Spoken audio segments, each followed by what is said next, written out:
যিহেতু মোৰ থ্ৰেট আছিল, আপোনালোকে ইয়াতে দেখিছিল মোক মাৰিবলৈ আহিছিল।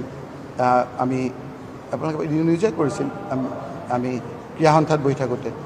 তাৰপিছত মই যাওঁতে মোক গাড়ী ভাঙিলে, আপোনাৰ হুদাৰ গাড়ী ভাঙিলে, আমাৰ চিকিউৰিটি ইনজিয়ৰ্ড হ'ল বৰমাত, দেখিছিল আপোনালোকে। কাৱৈমাৰীত মই যাওঁতে একেবাৰে জুই জ্বলাই পেলাই মোক আক্ৰমণ কৰিছিল, এইবিলাক ওলাইছিল নহয়। 4বাৰ মোৰ এই ধৰণেৰে আপোনাৰ আক্ৰমণ হোৱাৰ পিছত সৰ্বানন্দ সোণোৱাল ডাঙৰীয়াই ইনকুৱাৰী কৰিছিল, কিন্তু এস্কৰ্ট আৰু হাউচগৰ্ডটো উঠাই দিয়া নাছিল। কিন্তু হিমন্ত বিশ্ব শৰ্মা ডাঙৰীয়া মুখ্যমন্ত্ৰী হোৱাৰ লগে লগে তেওঁ হোম মিনিষ্টাৰ দায়িত্ব লৈয়ে মই কোনোবা এটা ঠাইৰ পৰা আহি থাকোঁতে উইদাউট এনি কনচেণ্ট মোৰ এস্কৰ্টখন লৈ গুচি গ'ল। যিহেতু মোৰ থ্ৰেট আছিল, আপোনালোকে ইয়াতে দেখিছিল মোক মাৰিবলৈ আহিছিল। আমি আপোনালোকে নিউজে কৰিছিল আমি ক্ৰীড়া সন্থাত বহি থাকোঁতে। তাৰপিছত মই যাওঁতে মোক গাড়ী ভাঙিলে, আপোনাৰ হুদাৰ গাড়ী ভাঙিলে, আমাৰ চিকিউৰিটি ইনজিয়ৰ্ড হ'ল বৰমাত, দেখিছিল আপোনালোকে।